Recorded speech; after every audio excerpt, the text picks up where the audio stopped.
Right. Are we making any headway? We're making no headway countrywide. Absolutely none. We're going backwards. On my own farm, yes, we've made headway because I always had the interest. I never cut down a tree or a bush unless I had some very good reason for doing it.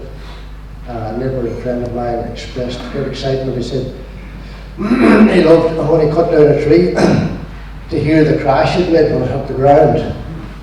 And I couldn't quite understand why anybody would cut down a tree just to hear the crash it made. So I cut down a number of trees, and I planted a lot of trees, and if something was in the way or was dangerous, yes, I cut it down. But our farm is now more wildlife friendly than it had been for many, many years.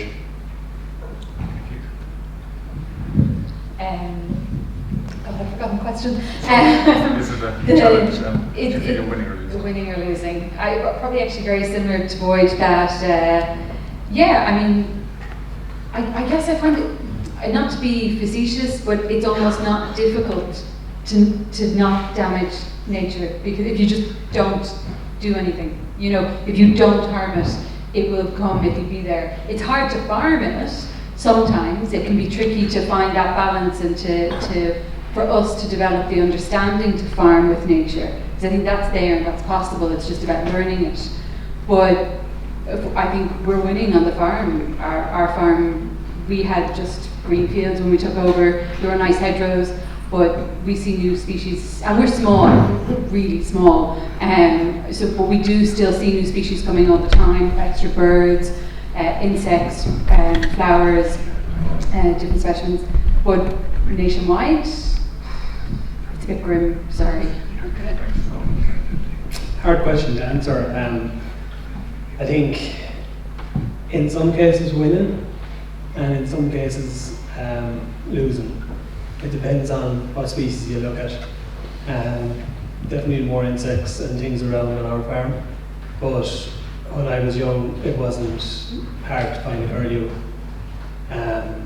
Now I seen one this year, and it happened to be the day that we were making the video for Farming for Nature, but we didn't get them on camera. Lapwings have gone way down in numbers. We used to have them in fields, and we could have maybe 20 lapwings nesting, and maybe 2 or 3 in a field now. So that's losing. I don't know why that's happening, but it is happening. And then there's other birds like terns and things that have come up in numbers. And I think that's something to do with the control on the level of the River Shannon. They are trying to keep it lower to stop flooding in Athlone. And by doing that, there's more nesting areas for them. So it's nothing that I'm doing, it's things that I've noticed. So, but I think probably overall we'll call it winning as far as nature goes. Am I winning? Yeah, I'm still sane and I'm not as angry as I used to be. Our farm was an old sheep farm we took over, so like we wanted to create an ecological and biological space. We were environmentalists, went back to farming, and yeah, the environment has improved a lot. As far as the larger society, well, things are way worse now than I ever imagined they were. But I'm also more hopeful now than I have been in the past that we can turn things around, because you meet networks of people like this and you see all the different models and examples. There's no actual shortage of solutions, it's only the will to implement them, and then the people that can implement them to be able to support them along the journey. Yeah, I reckon I'm winning. Feels a lot better anyway. I think the main way I look at what I'm doing is that I'm not like an ecological philanthropist. I'm kind of winning just by working with nature rather than fighting against it.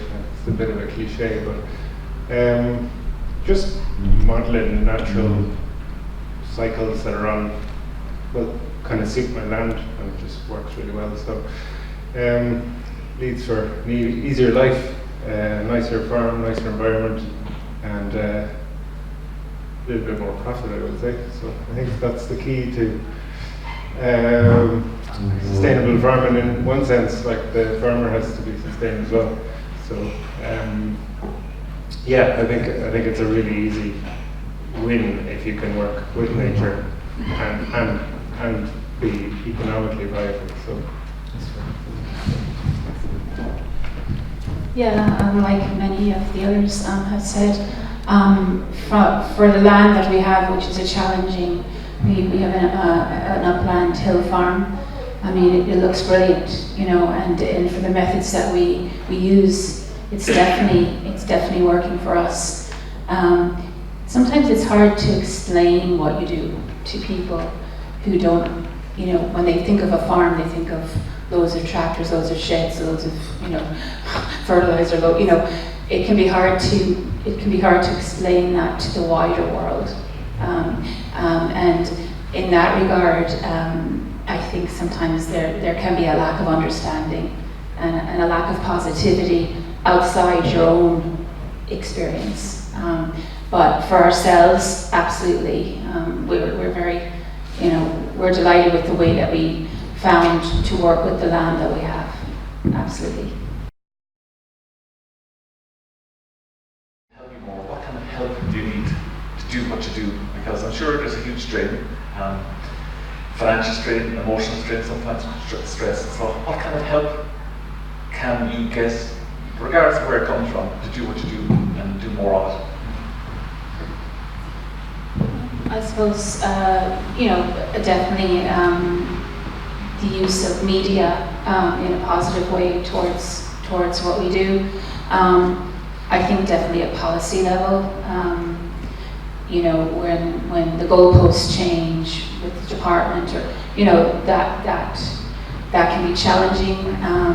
So, you know, definitely when you're talking influencing the policymakers, you know, who then implement policy. That's really important. And just, I suppose, you know, I guess if you are producing, you know, a market, you know, a product, you know, just to be able to do that in the most seamless way that you can, without too many impediments for that. So, thanks. Anything to add to that as we go back across this way? If there's additional support you might need?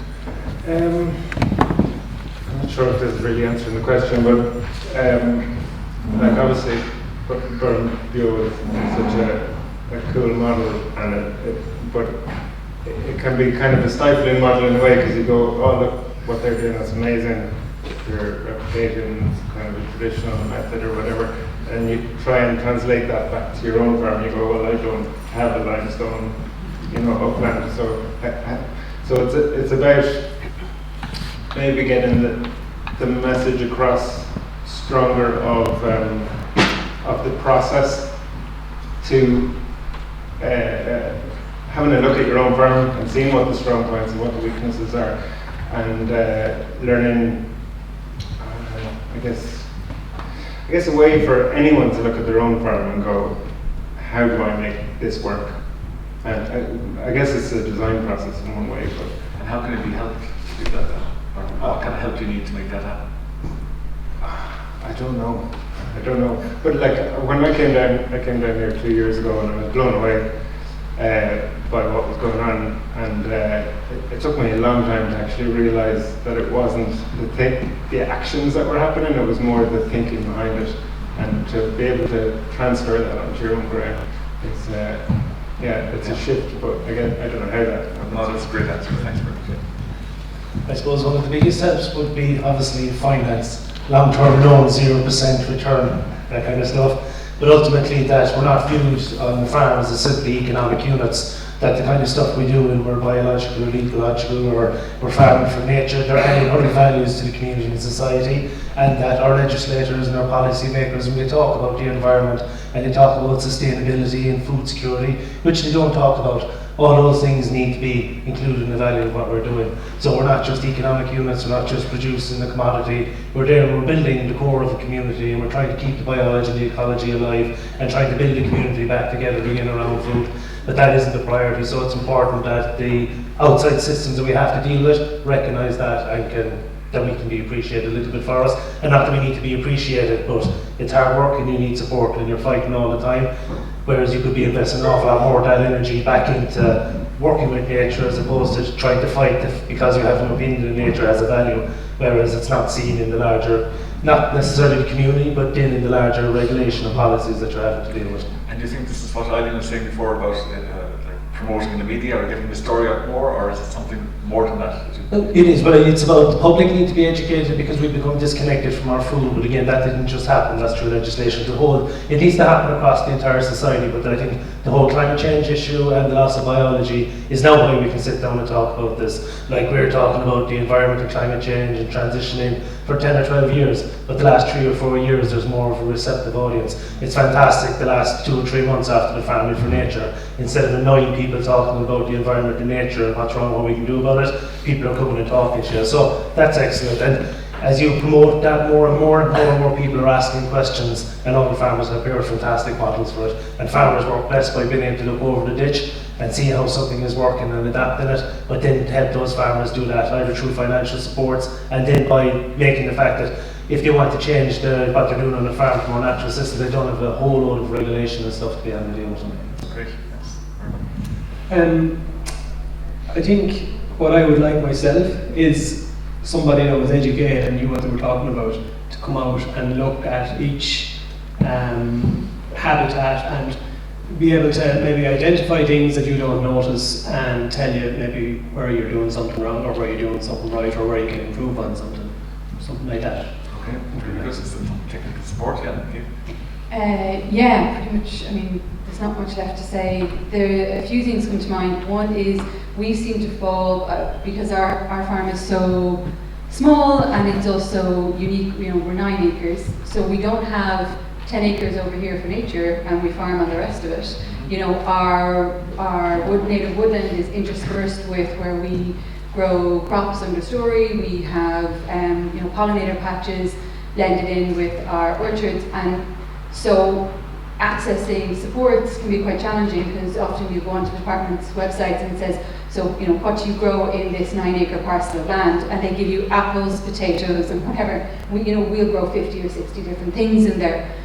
So one thing, a recognition that nature actually isn't held in one place, and that it can prevent us then, anyway, you know what I'm saying, it can prevent us from being able to do that properly. Another, similar to I think what Clive is saying around design systems around the most efficient, so some training so that your farming is efficient, but your farming is also efficient in relation to how you're best supporting nature.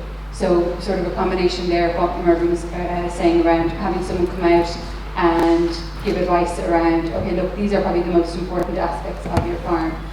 There's realistically, there's not anything overly special about our 9 acres. It's just 9 acres of grassland, but because of the way we've managed it, if you go back 40 or 50 years, it probably wouldn't be any different to the surrounding environments. But now it is, because the surroundings are so sparse. There's nothing but ryegrass for miles.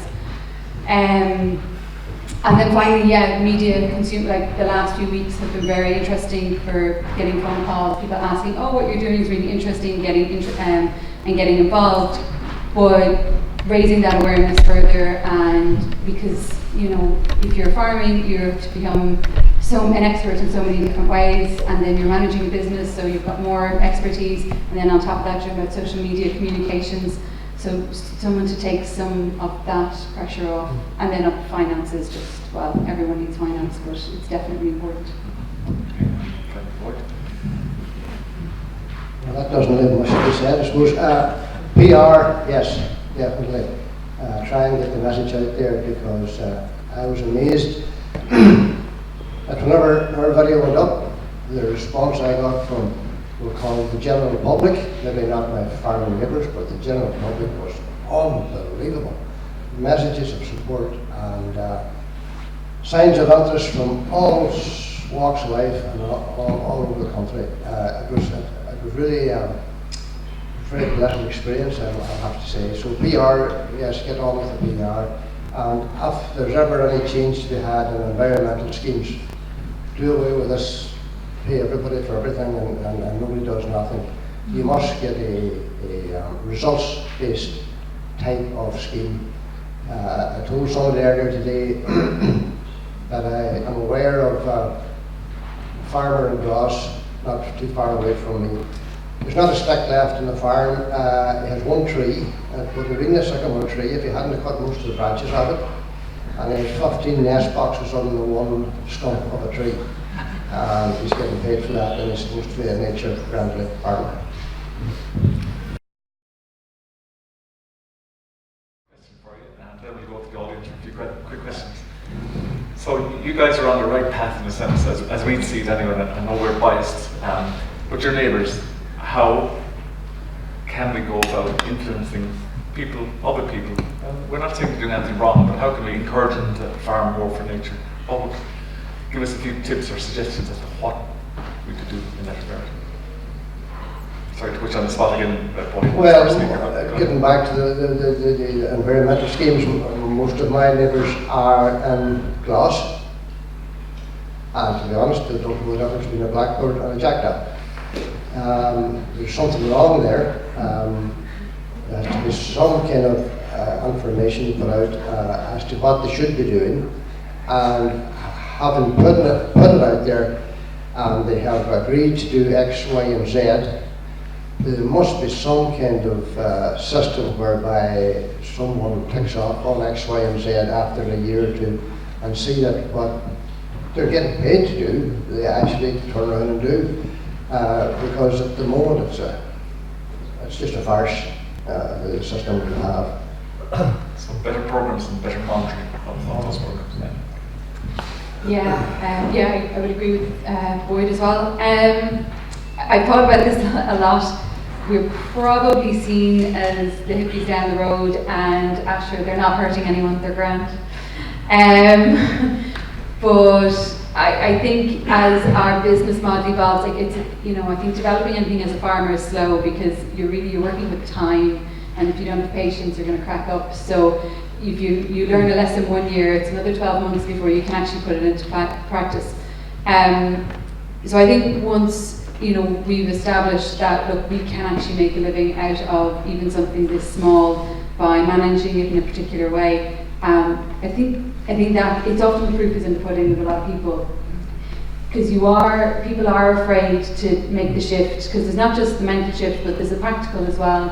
And a lot of the time people have been told, look, take on X, Y, or Z type of farming, sure, it's going to be great, there's going to be grants, it's going to be this, and people do, and then it changes again, and people, often can be put off by some of that. But yeah, some of it's just going to be a wait and see, that, like you say, someone's giving the example of when they look over the hedge and they see that it works, and like, oh, you still have grass, I see. So education opportunities, and maybe highlighting it and moving it into more of the mainstream of sort of making it not just a financially attractive place to be, but like a socially attractive place to be.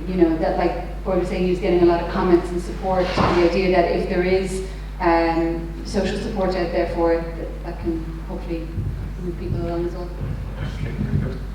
I think maybe give credit where credit is due for a start. Not every farmer is destroying the planet the way social media portrays it. I think farmers are being blamed unfairly for an awful lot, between methane and whatever it is, coming from the cattle that they have, and they're probably being blamed for people that are living on a 20-acre site where there could be 200 houses that used to maybe have 20 cattle, who were helping diversity on the farms. So I think maybe if farmers got credit for what they were doing, even if they weren't doing a mighty job, and if they could see that, yes, look, I am actually doing something here rather than being battered all the time, then that they could go from there and maybe build upon that. So farmers respond more to positive, better to a positive message, obviously, than more to negative. Yeah, I think smiling, being happy in what you're doing in the job. A lot of people are miserable with their day-to-day stuff because their heads down and all they think about is money and economy, and that's not our fault because that's the position we've been put in. So if you're smiling and you're happy and you're getting out with your day and you're enjoying your life, I think people are more inclined to be open to looking at what you're joining. And then just literally education. Our education was very narrow around farming. For the last 40 or 50 years, it's all been about inputs and chemicals. pretty much inputs and chemicals and selling commodities in the export market. We need to think about our community, we need to think about food security again, and we need to look at permaculture, we must look at agroforestry, we must look at permaculture, all these kind of things integrated. So we need to give farmers a kind of slightly different experience than knowledge that they have been getting in the past. And you know, once you do that, I think farmers are very, very happy. Like once they start falling in love with the soil and seeing the wonder around the place again. Yeah, I guess building on that, what Thomas said was is the perception of the way land is managed is shaped a lot by policy as well. In that you know, you get punished for having scrub on your land and all that kind of stuff from the government level, and that so everyone thinks scrub is bad because you're punished for it. But if you're rewarded for it, then there's the knock-on effect of, oh, suddenly that's not such a bad thing. So I think there has to be kind of joined-up thinking on the policy level, really, and that would coincide nicely with what's happening here, what like working examples that are doing a good job. If policy gets behind that, then there's a positive message from all angles, and then just all ties together. So. Yeah, I think a lot has been said there. I think there has to be some kind of economic viability for it to be attractive for someone else, but also, you know, just the whole lifestyle issue. When there's high intensive farming, you know, there's a lot of stressed farmers, and not that farmers that don't farm like that, you know, they work hard, but it's a different connection to what you're doing as well. You're connected to something in a different way rather than just you know, being a hamster on a wheel. And I think it's showing that, and showing maybe how sometimes when you're in something, you can't see the value of it yourself in your landscape, but when other people from the outside see it as a valuable thing, that can be really encouraging. Because sometimes it's like, you know, if you're in an aluminium pot, you just think the world's grey, like, but you know, someone else looking outside thinks you know, like today, look how beautiful that was where we were today. You know, and maybe if you're looking at that all the time, you don't see that, but there is that kind of farming in nature is really more and more getting more valued by people who see it diminishing. So I think it's to connect the people that appreciate it to the people that can do it. I think that would be good. I think it's floor. Questions, please. Right here, Austin from the Shetland Islands. Why are you doing what you do? So maybe we'll take one or two people to answer that. Who'd like to answer that? Eileen, why do you do what you do? Don't blame Joe. Oh, shucks. I suppose, you know, we had a different lifestyle.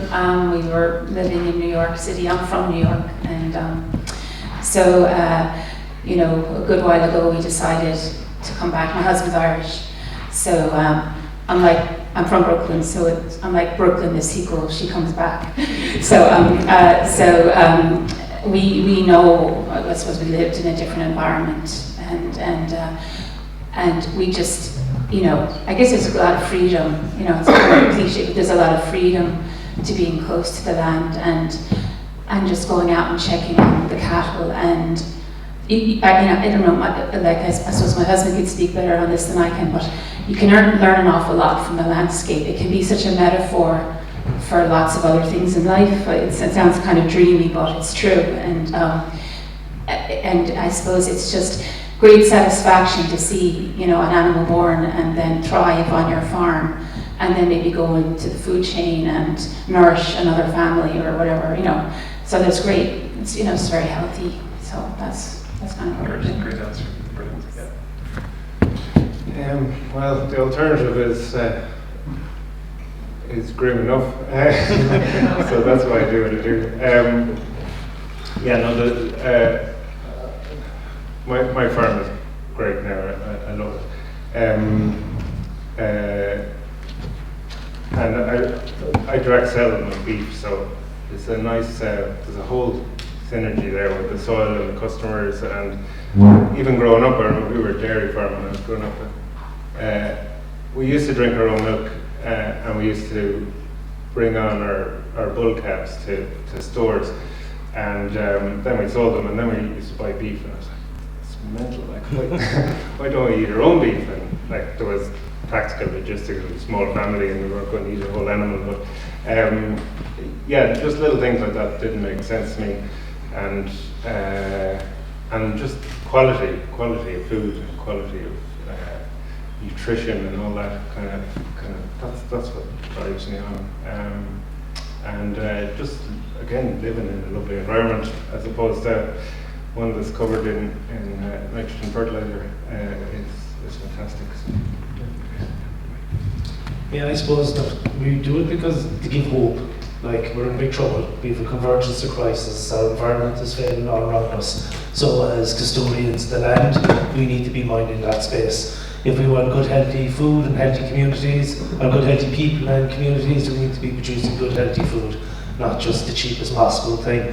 Most of our food now is just oil that's converted into chemicals, into fertilizer, converted into grass, converted into animals. Whereas you go back in the past, people are way more connected to their environment, because what they ate actually came from the physical ground, from the bacteria, from all the living stuff that was there put into their bodies, and they were more connected to the space. So if we want hope into the future, we need to mind the spaces we're in, but we actually need to connect our people and our farmers back to the landscape, so we need to be eating the land we come from. You said to be sure. Keep going, so it's a very good question, actually, so yeah, we'll have to hear from all of you on this one. Well, I really do it because I want to make a living. And after that, I live in a beautiful part of the country, and I appreciate it more and more every day. It used to be when we were kids, someone would drive in and say, wow, that's something new you have. And you kind of didn't appreciate it. And then you appreciate everything else that goes with it. So, like, I would say for ourselves, our farm is far from being perfect as far as the environment and things go. But we're getting there, and we're heading in the right direction. And while you're making progress, that's what motivates you and makes it interesting. So, yeah, good answer. Kate? I love food and I love nature. The two of them kind of combined. I'm actually doing what I do because I don't know. I never intended to be a farmer at all. No, I was going to go to Africa and save all the lions. After I did my degree, I was convinced. But I ended up in Ireland, and when we bought the keys to our house and our land, I was made redundant. So we took a year, and I grew a little bit of food, and I thought, hey, this isn't that hard. I'll grow some more and sell it. And that's just sort of, it's kind of gone from there. And now I have a level of appreciation for farmers everywhere that I never ever thought until now I really wouldn't have had it. The amount of work it takes to raise one animal or to raise one crop, it's huge. The level of knowledge and so many different scales. So huge respect for it. And it's the type of job I think that's perfect for me because I don't like to stop learning. I'm never going to stop learning with this. And while I get to be away on my own, away from people, I also get to come back to it. But in terms of nature, all I wanted, I think, was just to see. I just love woods and I love woodlands, and I wanted to grow it and I wanted to have it there somewhere. I grew up in Dublin and in Dundrum. A lot of you guys might know it because the shopping centre is there now. If you go back 10 years, no one knew where Dundrum was. And I just saw all of my childhood kind of basically bulldozed with that. There were woodlands, there was fields and houses, right down to the village, and that village was quite vibrant. But now it's dead, and I guess I actually have a sense of need for control, that I want to build something that someone else can't take away from me, which sounds sort of negative, but there it is. Brilliant point, yeah. Boyd. So why do you do what you do? Well, I have no grandiose schemes. I am where I am, and I do what I do because that's where I was born. I'll ask anyone here this evening if they're sleeping in the room in which they were born, because that's my claim to fame. I am sleeping in the room in which I was born. And this is the first time in 9 years that Brady and I have been away together for more than a few hours. So I'm either a sucker for punishment or I love the place. And I think it's the latter. I just love the place. It's a location. I never made a fortune. I never will now. I don't give a ring. Fantastic. Hang on, Beth.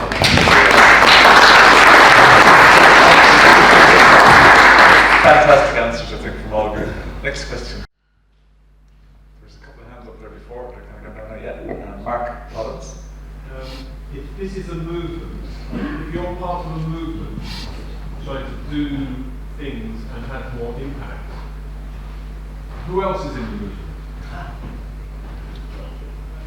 So if this is a movement and you're trying to create more impact, which I guess in a sense we all are, but who else? Who are the other actors? Who are the other protagonists? Anybody want to answer that? We don't have to have 60. Yeah. This man here, yeah.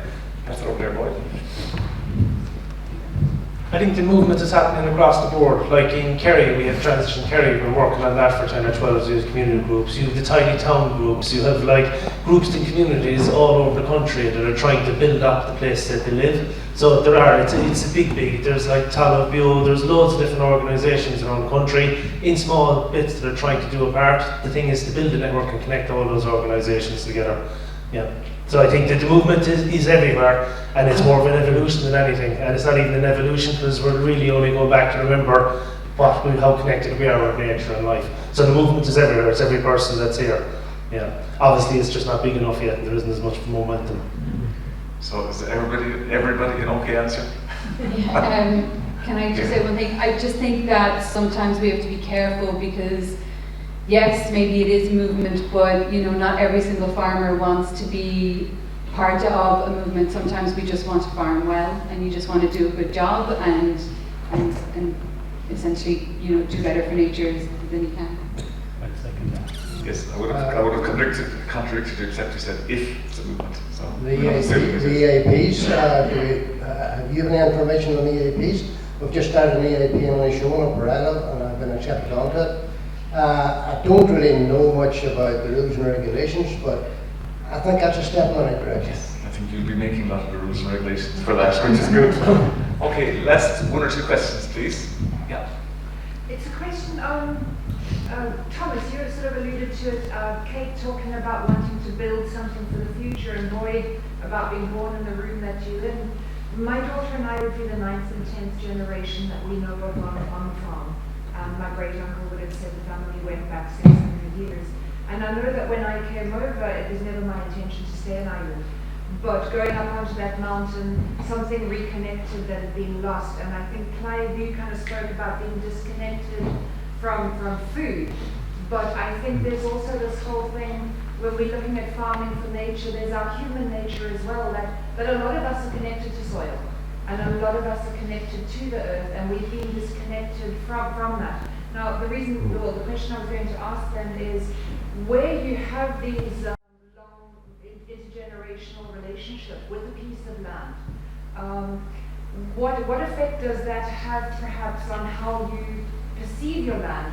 Is it more than just an economic unit? Is it more than just wanting to do something for nature? How does being just a link in a chain affect your relationship with that land? Anybody want to chance to answer that? That's perfectly simple. Of course, it's a connection. Whenever I walk onto a field, I know the name of the field. We have numerous fields. They've all got names. My grandparents used the same names, and the people before that. If there's a hedge there that somebody planted 100 years ago, I actually know the name of the person who planted a group of hedges. And the family still lives an inch. It's either an asset or a liability, I'm not sure which. It's certainly a liability in that you can't get away less once in 9 years. Or it's an asset which, as I said earlier, you just love the place. So it's a bit of both. One other quick response, maybe. Yeah, we have our farm 12 years, so we don't. I envy the idea of generationally being able to come up and look and say your great grandfather planted this. But I think it's almost a psychosis within our society is that we live in the exact moment. and we forgot the ability we forgot that we've come from somewhere, and everything around us has been laid down by generations and by millennia of life. And because we don't look back to the past and see the connections we came from, it's very hard for us to look into the future and see the direction we're going to go to. So it's important to keep those connections alive and share them with the larger communities. And as far as disconnection, like we're all suffering from nature deficit disorder, totally disconnected from the natural environment. We live in concrete boxes, it's very hard, so it's easier for people when you're living in a landscape. And quite often I found in our local area and in Kerry, people really don't appreciate what they have around them until they've gone away and come back to it. When they go out into the rest of the world and they come back and they see the beauty that's been surrounding them all the time, but it was only when it was gone and it was missing. But when it's gone and it's missing, it's quite often too late. So it's important to respect our elders and then look to the future and build something for the children. But to recognise the importance of being here and now. We're all birds of passage in a way. Passage on. Back here, just Nature or necessity? Yeah. Well, you kind of got to make the judgment call. If the necessity is having the field there the year after in order to continue what you're doing or to hold the space, nature should always be the priority. Because if you cut down what's there now in the natural world to suit just for today, you won't have it tomorrow. But then if you don't have the field tomorrow, there's nothing much you can do with it. But it's down to yourself to make a judgment. For me, nature always would win out. But then you have to pay bills too. So it's a very good question because those conflicts do arise frequently. Very last question. Any quick? Yeah, I know from years of dealing with the departments and stuff is that we're in a real danger now with farming and with legislation is that we're moving towards sterilisation. The idea that everything has to be clean, everything has to be tidy, there can't be any wildlife out around your salads and your vegetables.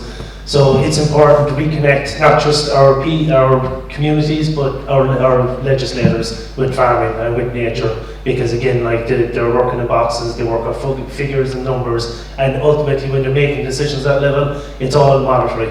It comes down to money and it comes down to economics. There's way more values around farming and nature in the community that need to be brought and bring them out into the fields. There's lots of groups that do that and I think it can be good. But yeah, our legislators need and our politicians need education. And that's very important because they set the legislation and policies and the framework that decides how we farm on the ground. And if they are disconnected from the land, well then they can't be writing frameworks and stuff that are going to help nature and help the land. We've been running this winter school for about 6 years now, but I think you guys take it to a whole new level. Like what you have to say, the lessons, the wisdom that you share, just brings things to a whole new level. I was thinking to myself there, I hate to be interviewing 60 for a job because I'd have to give you all the bloody job. You're just fantastic, and we really appreciate you being up here today and sharing your wisdom with us. Can I thank the other speakers as well today from Mr. Barna? We're fantastic, John and Amy, and of course my parents went Amy. But great little project, and you're the future, so we're looking forward to working with you in the future. The project we'll have a written report and we'll make it available after January, after the judging of it is over with costings. Perfect. Listen, thanks very much. We'll have a cup of tea for 20 minutes and we'll reconvene here and we'll have a chat in between minutes. Thanks very much,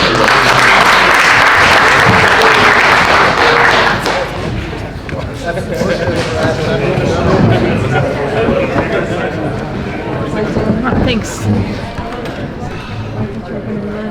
No, I wasn't. I was going to shut myself up for the class. You did a great job. Well, then do you tell me what? Say whatever you think.